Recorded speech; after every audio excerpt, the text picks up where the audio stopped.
Welcome dear rockers, कैसे हैं आप सभी। आज हम लेकर आ गए खतरनाक टर्किश हॉरर मूवी जिसका नाम है हेल 2। एंड मैं आपको बता दूं कि इस मूवी का फर्स्ट पार्ट ना इतना ढूंढा हमने कि कहीं हमको मिला ही नहीं। पर चिंता की कोई बात ही नहीं है क्योंकि फर्स्ट और सेकंड पार्ट की कहानी में कोई कनेक्शन है ही नहीं। इसलिए फर्स्ट पार्ट को बिना देखे आप इस सेकंड पार्ट को आराम से एंजॉय कर सकते हैं। तो देरी किस बात की, चलिए शुरू करते हैं। लेकिन आपको बता दो, इस तरह रेयर मूवीज को लाने में बहुत टाइम लग जाता है, बहुत संघर्ष। तो आप बस लाइक कीजिए वीडियो को। मूवी की शुरुआत में एक सुनसान जगह पर एक टूटे हुए घर को दिखाते हैं जो शहर से थोड़ी दूर पर है। वॉइस ओवर में एक आदमी इस घर के बारे में बता रहा होता है कि आप जिस घर को देख रहे हैं ये कोई नॉर्मल घर नहीं बल्कि शापित जगह है। इसलिए डर के मारे इस घर के आसपास भी कोई नहीं भटकता। कोई गलती से इस घर के पास से गुजरता है तो उन्हें किसी की चीख सुनाई देती है और लगता है कोई फुसफुसा रहा है। इन सब का कारण है इस घर का ओनर हलास जो मर चुका है, पर लोगों का मानना है कि उसका भूत इस घर में ही रहता है और वही सबको डरा रहा है। इसलिए दोस्तों, गलती से भी इस घर के पास मत जाना वरना जान को खतरा है। इस तरह घर का इंट्रो देकर डालते हैं इस मूवी का टाइटल हेल 2 एंड मूवी होती है शुरू। कट करके एली नाम की एक लड़की को दिखाते हैं जो अपनी माँ से कहती है, माँ बहुत ज्यादा हो गया है, उस आदमी को घर से निकाल दो प्लीज और आज से तुम मेरे साथ ही सोना। नहीं नहीं नहीं, उसकी माँ कहती है तुम जितना चाहे रो लो पर अब से वही तुम्हारा पापा है। कुछ भी हो जाए मैं अपने पास्ट की जिंदगी में वापस नहीं जाना चाहती, इसीलिए इस नए पापा को अपना लो समझिए। कहकर वो चली जाती है दोस्तों। लेकिन तब माँ का वो दूसरा पति एली के कमरे में आता है, उसे गलत तरीके से टच करने की कोशिश करता है। एली भी अपने बचाव में उसे दूर हटाने की कोशिश करती है पर वो नहीं जाता और उस बच्ची को अब्यूज करने लग जाता है। और तब उसकी माँ आती है पर इस आदमी को बाहर निकालने के बजाय देखो क्या कर रही है, ये दरवाजा बंद करके चली जाती है। एंड आपको बता दूं ये एक दिन का किस्सा नहीं है बल्कि ये लड़की रोज इस तरह के टॉर्चर झेल रही है। पर क्या करे बेचारी, कुछ कह ही नहीं पाती। लेकिन एक वो होता है ना, सीमा जब पार हो जाती है तो बस। और ऐसे ही अब उससे और बर्दाश्त नहीं होता और वो अपनी माँ और उस दूसरे पति दोनों का गला काट देती है। कट करके कई साल के बाद एली को दिखाते हैं जो बड़ी हो चुकी है और अब एक डॉक्टर बन गई है। ये देखो, ये उसके साथ उसकी बचपन की डॉल है जिसको देखकर वो खुद को दिलासा देती है कि ये मेरी गलती नहीं थी। फिर वो अपने पेट पर हाथ फेरती है और उसे अपनी दादी की बात याद आती है। उन्होंने कहा था कि बैंक में जो पैसा है और ये बड़ा घर और जायदाद सब कुछ तुम्हारा है बेटी। फिर एली तैयार होकर हॉस्पिटल जाती है जहाँ पर एक कपल आते हैं। शादी के कई साल के बाद भी इनका बच्चा नहीं हुआ है तो वो एली से सलाह लेने के लिए आए हुए हैं। एली भी कहती है फिक्र मत कीजिए, आप दोनों पेरेंट्स जरूर बनेंगे, ये मेरी जिम्मेदारी है। पर हाँ, ये ट्रीटमेंट महंगा होगा। उस कपल को पैसों की कोई कमी नहीं होती तो वो आराम से मान जाते हैं। एली भी उनको काउंटर में एडवांस पे करने को कह देती है और उनके जाने के बाद वो किसी को कॉल करके कहती है कि देखो बुराक, ये नया कपल मिला है, हम हर किसी के साथ जो करते हैं वो इनके साथ भी करेंगे। पर दोस्तों बुराक कहता है नहीं नहीं नहीं, मैं आगे से ये सब कुछ नहीं करूँगा। पिछली बार तुम्हें याद है ना, जब किया था तो नतीजा बहुत बुरा हुआ था। लेकिन एली मुझे लगता है बदल गई है। अब वो उसे मुंह मांगी रकम देने का वादा करती है तो फिर जब पैसे दिख जाते हैं तो बुराक भी मान जाता है। अगले सीन में एली घर पर होती है तो बुराक आता है। वो बहुत डर के कहता है कि काम तो हो गया लेकिन उन्हें हम पर जरूर शक हो गया होगा, वो हमें माफ नहीं करेंगे और भगवान मुझे लगता है इसकी सजा हमको जरूर देंगे। एली भी उसको समझाती है कि यार किसी को कुछ पता नहीं चलेगा, मैंने सारे सबूत मिटा दिए हैं। पर बुराक कहती है नहीं, तुम झूठ बोल रही हो। एंड दोस्तों इसके बाद वो चिल्लाती है कि पहले तो मैं ये सब कुछ नहीं करना चाहती थी पर तुमने मुझे पैसों का लालच देकर ये सब करने पे मजबूर किया। बुराक कहता है तुमने अपना काम ठीक से किया होता तो आज मैं इस मुसीबत में फंसता ही नहीं। और दोस्तों जब इनकी बहस हो जाती है तो एली बुराक को घर से निकल जाने को कह देती है और वो भी चला जाता है। लेकिन जाते जाते कहता है कि हम दोनों ना किसी दिन बहुत बुरे फंसेंगे और उस दिन तुमको पता चलेगा। अब यहाँ तक तो समझ में आया नहीं होगा कि ये दोनों किस काम की बात कर रहे हैं, आखिर ये लोग कर क्या रहे हैं। ये सस्पेंस आगे जाकर खुलेगा तो इसीलिए सब्र कीजिए आप बस। रात को एली सो रही होती है तो ऐसी आवाजें आती है जैसे कि कोई फर्श पर लोहे की कुर्सी घसीट रहा हो। एक लड़की की रोने की आवाज भी आती है, वो कहती है तुमने मुझे इतनी बेरहमी से क्यों मारा एली। एंड एली चौंक कर उठती है और नीचे जाकर देखती है तो एक भूतनी कुर्सी पर बैठी होती है। एली घबराकर सीधे मेन डोर खोलने जाती है पर वो खुलता ही नहीं। एंड इतने में वो भूतनी मुंह खोलकर चिल्लाती है और एली की ओर आ जाती है। उसके हाथ में 6 महीने का मरा हुआ एक शिशु होता है, जैसे कि किसी ने उसे माँ के पेट से निकाल दिया। एली भी चिल्लाने लग जाती है कि अचानक वो भूतनी कहीं गायब हो जाती है। एंड जैसे ही एली मेन डोर खोलती है तो वो भूतनी चिल्लाती है कि है मैं इतनी जल्दी थोड़ी ना जाने वाली हूँ। एंड अचानक एली आंखें खोलती है। हेलो, ये तो सपना था। और वो फर्श पर लेटी हुई है। वो उठती है तो मास्क पहनकर उसकी मरी हुई दादी वहाँ पर बैठी होती है। दादी के पास एक और भूतनी बैठकर मुंह में खाना दबा रही होती है। एली डर के मारे फिर चिल्लाती है तो तब सच में उसकी आँख खुलती है। ये सब एक घिनौना सपना था। एंड यहाँ कट करके उसी पुराने घर को दिखाते हैं जो मूवी की शुरुआत में दिखाया गया था। अगले सीन में एली को दिखाते हैं जो अपने हॉस्पिटल में होती है। एंड तभी वहाँ पर मिथिड नाम का एक आदमी उससे मिलने आता है। वो कहता है कि तुम मुझे इतनी जल्दी भूली तो नहीं होगी ना? मैं और मेरी वाइफ तुम्हारे पास आए थे एक बच्चे की उम्मीद में, पर तुमने क्या किया है? एली भी अकड़ के कहती है कि आप कल आइए, कल बात करेंगे।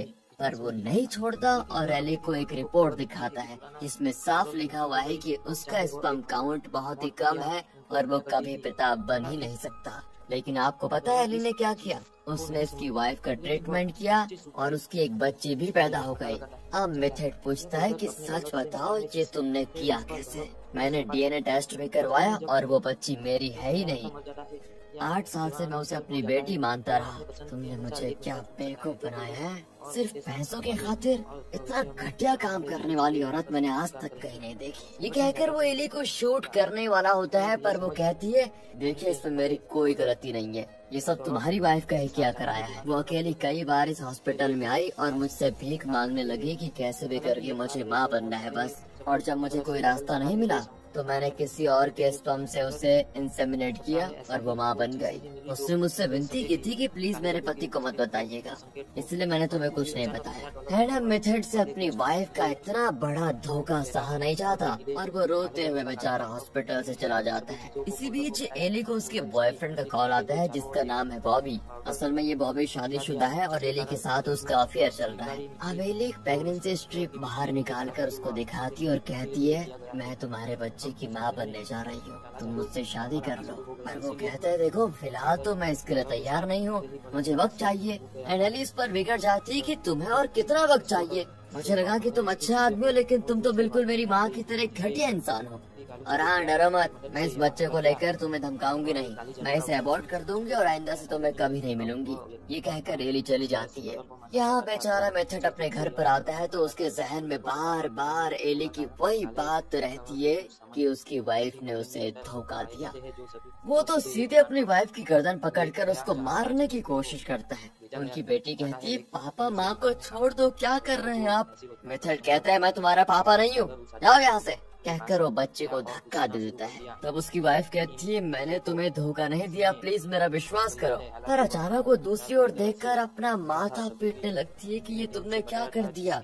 एंड यहाँ फिर एली को दिखाते हैं जो घर लौट रही होती है एंड एक मोड़ पर उसकी कार ऑफ हो जाती है। वो उसे वापस स्टार्ट कर ही नहीं पाती। कुछ दूर पर वो 5 लोगों को देखती है जो बड़ी अजीब हरकतें कर रहे होते हैं। अब उनको देखकर एली को डर लग जाता है। वो पास ही के घर को देखती है और किसी से मदद मांगने के इरादे से वहाँ पर जाती है। ये वही हॉन्टेड हाउस है दोस्तों जो शुरू में दिखाया गया था। दरवाजा एकदम खुला होता है और एली अंदर जाती है। हमें दिखाया जाता है कि कोई एली को देख रहा है। एली देखती है कि एक कमरे में एक औरत खाना खा रही है। इतने में घर की ओनर आ जाती है। एली फिर इस तरह घर में घुसने के लिए उससे माफी मांगती है पर ओनर कहती कोई बात नहीं, इस घर का दरवाजा तो हमेशा खुला ही रहता है। ऊपर एक बुजुर्ग औरत रहती है, मैं उसे खाना दे रही थी। वैसे ये काम तो केयर टेकर का है पर वो उस कमरे में बैठकर खा रही है तो मैंने सोचा मैं ही देकर आ जाऊं। वैसे तुम यहाँ पर कैसे आई? अब एली बताती कि मेरी कार ब्रेकडाउन हो चुकी है और रास्ते में कुछ लोग बड़ी अजीब हरकतें कर रहे हैं, इसलिए मैं यहाँ पर आ गई। ओनर कहती है कि अरे इस वक्त तो यहाँ पर कोई मैकेनिक भी नहीं मिलेगा, तुम इसे अपना ही घर समझो और रात को यहीं पर रुक जाओ। फिर वो एली को ऊपर कमरे में लेकर जाती है। एली उसे इस वक्त कोई तकलीफ नहीं देना चाहती पर वो कहती है मेहमान तो भगवान का रूप होते हैं, मुझे तुम्हारा ख्याल रखने में कोई परेशानी नहीं है। एंड तब एली के पीछे से एक लड़की धीरे से चलकर कमरे में आती है। ओनर बताती है कि ये लड़की तो 6 महीने की प्रेग्नेंट है, इसका पति इसको छोड़कर चला गया और बेचारी सड़क पे आ गई। मुझसे फिर इसकी हालत देखी नहीं गई, इसलिए इसको अपने घर पर लेकर आ गई। कहकर वो एली के लिए चाय बनाने के लिए अंदर जाती है। एंड हमारी तरह भी एली को ये घर बड़ा अजीब लगता है। वो अपने मोबाइल का टॉर्च ऑन करके वहाँ के फोटोज को देखने लग जाती है। एंड इसमें से कोई भी इंसान की फोटो नहीं लगती, लगता है कब्र से उठकर आए हुए भूतों की फोटोज है। फिर एली एक बुजुर्ग आदमी की फोटो को देखती है और तब उसके पीछे वही बुजुर्ग खड़ा होता है। अचानक एक दरवाजा अपने आप खुलता है और अंदर एक बच्ची बाहर झांकती है और बिना सर पैर की बातें करती है कि इस घर में सच एक सपना है, लेकिन यहाँ जो सपने में होता है वो सच होता है। यहाँ सपना और सच दोनों एक जैसे ही होते हैं। एंड इतना कहकर वो दरवाजा बंद कर लेती है। इतने में अपनी ओनर चाय लेकर भी आ जाती है।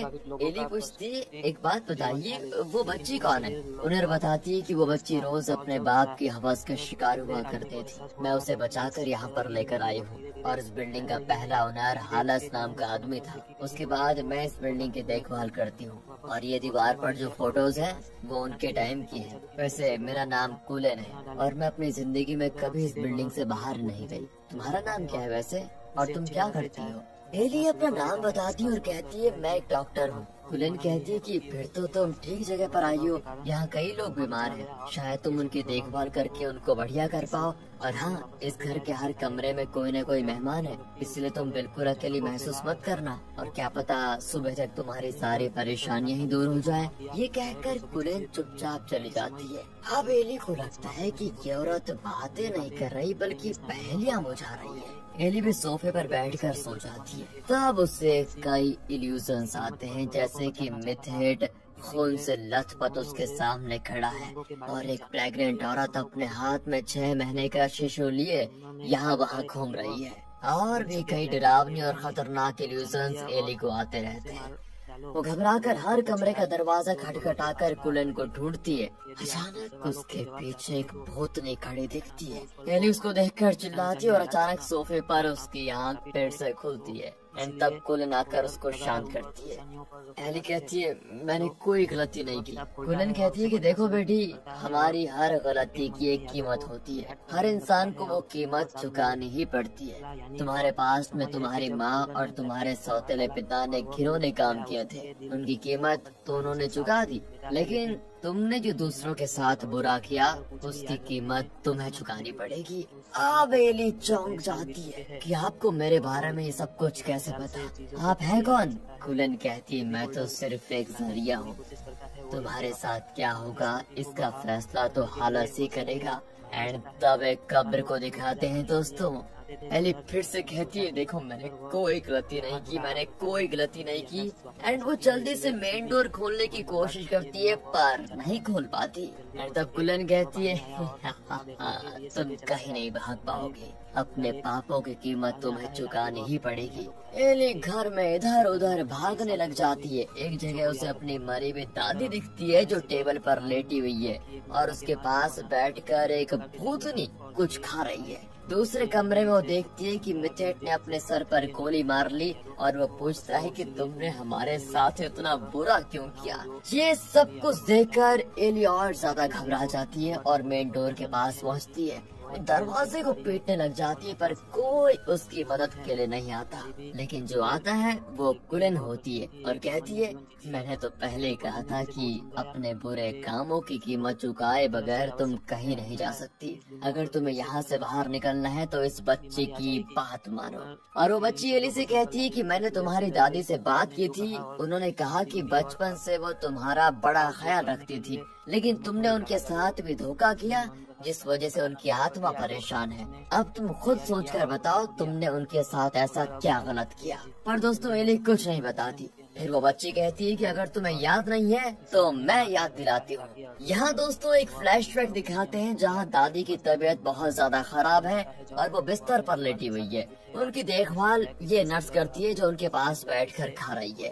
अचानक उन्हें पता नहीं क्या हो जाता है और वो सांस नहीं ले पाती। उसी जगह वो गिरकर बेचारी मर जाती है और ये एली आराम से खड़ी उसे मरते हुए देख रही थी। इतना ही नहीं, वो दादी का ऑक्सीजन मास्क निकालकर उन्हें भी मार डालती है। एली ने ऐसा इसीलिए किया क्योंकि ये घर और हॉस्पिटल सब दादी का था। लीगली तो ये सब कुछ एली को मिलना चाहिए था, पर दादी को लगा कि उनकी नर्स जो कई सालों से उनकी देखभाल बहुत ही अच्छे तरीके से कर रही है, उससे प्रॉपर्टी का आधा हिस्सा तो मिलना ही चाहिए। इसीलिए उन्होंने अपनी प्रॉपर्टी का इक्वल शेयर एली और उस नर्स के नाम कर दिया। और ये बात एली को पची नहीं, वो पूरी जायदाद सिर्फ अपने नाम पर चाहती थी और इसीलिए उसने नर्स के खाने में जहर मिलाया और फिर दादी और दोनों को मार डाला। ये सच दिखाकर वो बच्ची अपने कमरे में चली जाती है। अब एली कुलन से भीख मांगती कि प्लीज मुझे जाने दीजिए, मैंने कोई गलती नहीं की। वो भी कह देती है दरवाजा खुला है, हिम्मत है तो चले जाओ। एली दरवाजा खोलती है तो एक भूत उसको डरा देता है। अगेन एली फिर से आंखें खोलती है तो इस बार वो बच्ची उसके पास बैठी होती है और कहती है आप जो देख रही हैं वो सब सच है, आप यहाँ से बच नहीं सकती, हर तरफ एक ट्रैप है। यहाँ से आजाद होने के लिए यहाँ के रहस्यों को जानना बहुत ज्यादा जरूरी है जो दरवाजों के पीछे छुपाए गए हैं। एली कमरे के दरवाजे को खोलती है तो अंदर दादी बैठी होती है। एली उनके पास जाती है तो दादी तो उसके मुंह के पास आकर बिल्कुल चिल्ला ही देती है। अचानक एली को लगता है कि वो एक बेड पर लेटी हुई है और उसके ठीक सामने उसकी दादी बैठी है और उसकी नर्स उसकी सेवा कर रही है। एली का दिमाग ये कहता है कि यहाँ से उठकर भाग जा, पर वो तो हिल भी नहीं सकती।